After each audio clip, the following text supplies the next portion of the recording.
Welcome back to the Jefferson Exchange. I'm Angela Decker. Thanks for joining us.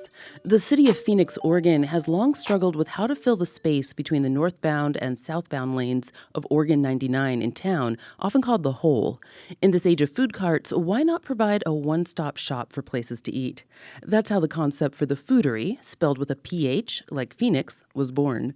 Plans call for the place to open to the public at the beginning of May, so a lot of work is left to do before the first glass of beer is drawn and the first bite of food is served.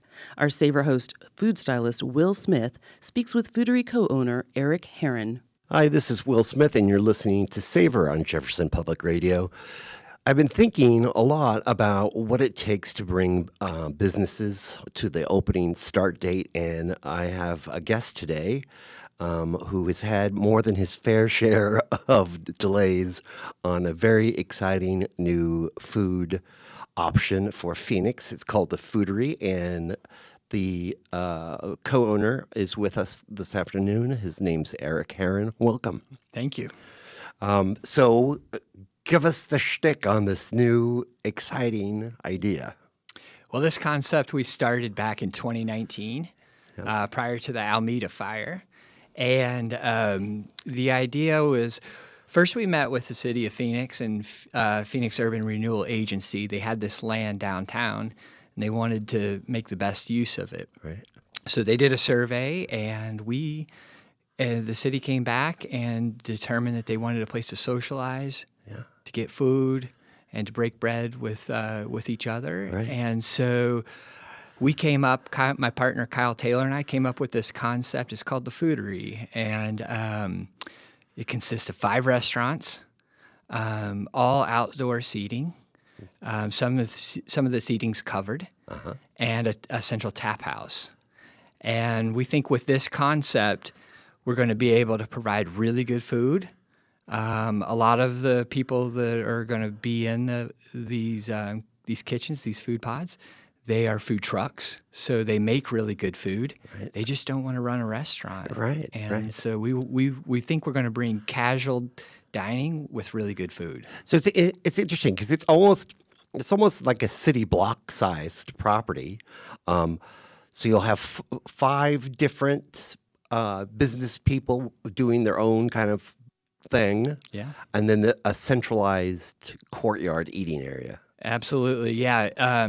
Also, we have rooftop seating. Yeah, great. For 92 people. We have central restrooms for people. We've got parking. You know, we have all the infrastructure needed for a typical restaurant, Right. professionally done. Right. So this is not a parking lot for food trucks. Sure. This is a detailed, choreographed site for people to be able to have fun and spread out and eat. And it's nice right. food. It's right next door to that new kind of community center where they have the farmers market in the winter. You're right. Yeah, the Winters Farmers Market. Yes. It's the Civic Center in Okay. Phoenix. Yeah. Right now, it's being housed by the mayor's office and the city police because they lost their building during the Alameda amazing. fire. Yeah. But they're moving out in May. And it's going to be returned back to the city for events, weddings, reunions, that type of stuff. Yeah, it's a beautiful building. It's gorgeous, yeah. I'm just curious how you came up with this concept because I find it fantastic. It's a fantastic idea. How did you come to it? Yeah, it's a blend of places I've been and other people have been.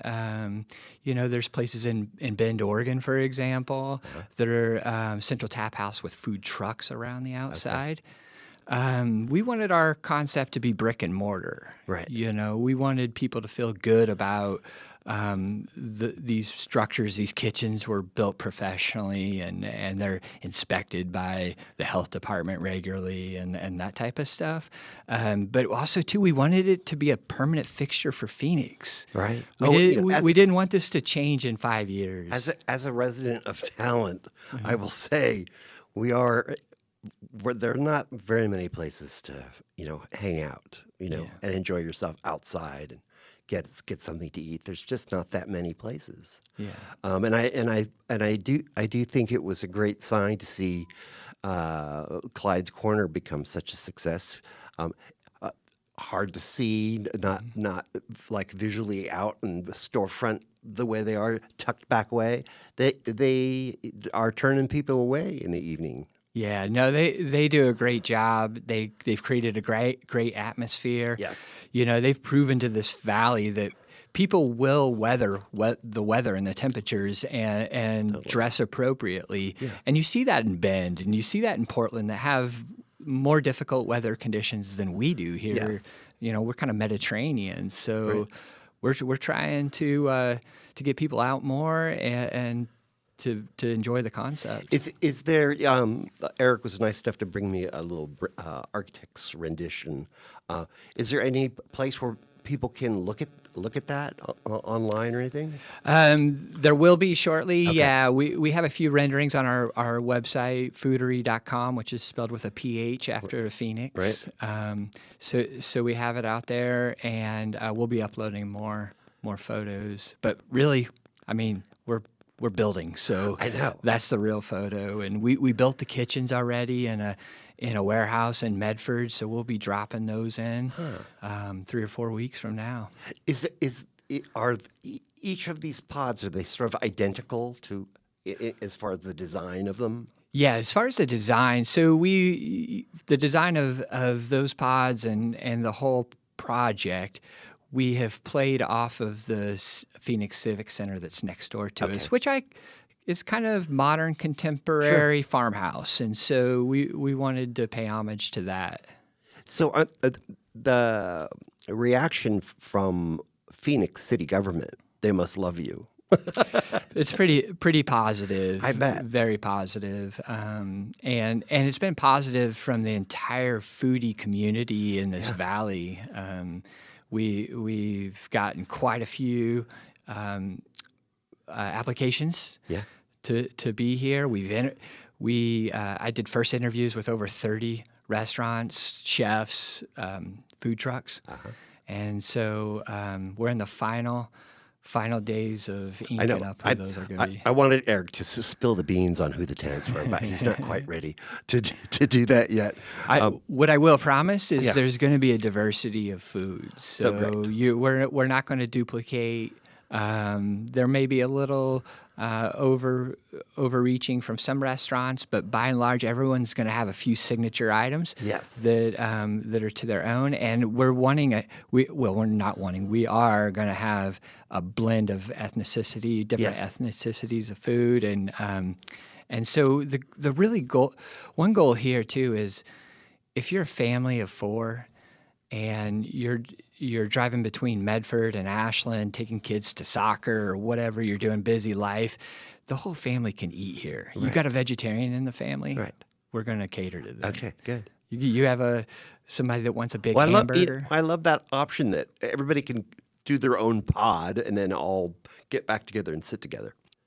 As far as the sort of service that these restaurants will be providing, is it a full meal available? It's not just going to be like small takeout items. No, there'll be a full meal available. The real gem to this is they're in the central tap house. The tap house will manage the property, so the food providers, the restaurateurs will be able to do what they do best and cook really good food. We also, through COVID, learned that people also really like takeout and delivery services like Grubhub and Uber Eats have become quite popular. Sure. So the city of Phoenix gave us a curb cut out for 2. That's amazing. 2 food delivery services, which is another concept that's not around. If you want to get food from 4 different restaurants or 5 different restaurants on one ticket, I think we're going to be able to do that. That's great. Yeah. So just to remind everybody, this is Savor. My name is Will Smith, and I'm here with Eric Herron, who is the co-owner of the Phoodery in Phoenix, Oregon. So the Alameda fire, then COVID. Did you get the impression that this was never going to happen?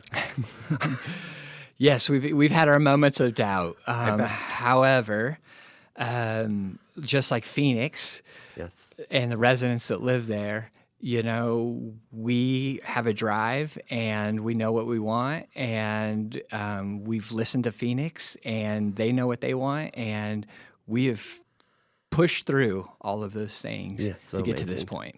Yeah, excellent. Yeah. I again, there are so limited spots in that stretch between, Ashland and South Medford that I can't not imagine that it's going to be lines around the block. Yeah, we did on the data that we did research on. 10,000 people drive through Phoenix daily. So amazing. So that could be going to Medford from Ashland, or Right. Medford to Ashland, but they take the 99 instead of taking the I-5. But the goal is there's 16,000 people that drive between the two, so to get those other 6,000 people to stop in Phoenix, and not only stop for the Phoodery, Right. but stop for all of the things in Phoenix Right. and talent that they have to offer. That's excellent.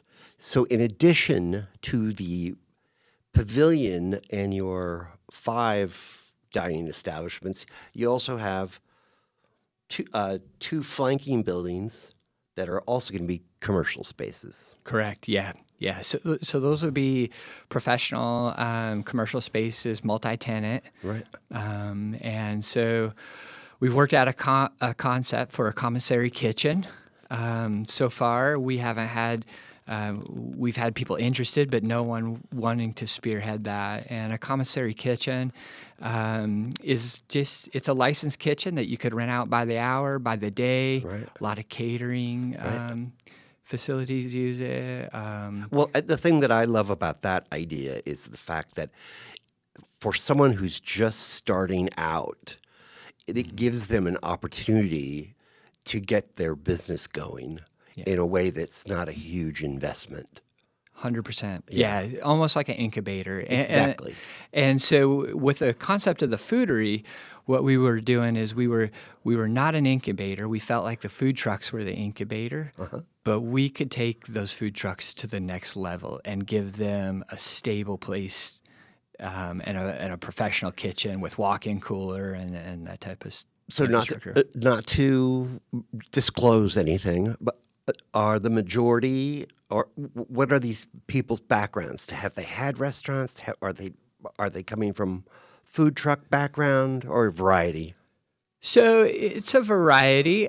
We do, without disclosing too much, 2 of them are food trucks. Another one has focused really on doing really good food at catering events that they're well sought after and have to book out years in advance. Right. And there's a couple that you've never heard of before, which is exciting. Right. It is exciting. When did you break ground on the actual construction? We broke ground last year, and it's been a process to get this far, but we're done with our underground, and we're starting to build up. And there's a lot of infrastructure in that lot right there. We're going to have a stage for music. Oh, fantastic! Yes. I've started working with the City of Medford Parks Department, the Lithia driveway fields, which are 2.2 miles away from this facility. Sure. They have live stream cameras on 4 of their softball fields, and so we're hoping to host the teams back at the Phoodery when they're here for the weekend competition. That is so great. Yeah, they can watch their competition, their next game. Right. Those fields are amazing. They draw so many people to the valley, sometimes 4,000 or 5,000 people a day on the weekends. Amazing. Yeah. Well, I'm super excited. I urge everybody to get online and take a peek at Phoodery. Phoodery.com. Phoodery. Yeah, and I'm going to count the days until May. Eric Heron, thank you so much for being a guest. You're welcome. Thank you, Will. You've been listening to Savor, JPR's regional food podcast. You can find this program and more on our website at jeffexchange.org or subscribe on Apple, Spotify, or wherever you get your podcasts. Thank you and be well.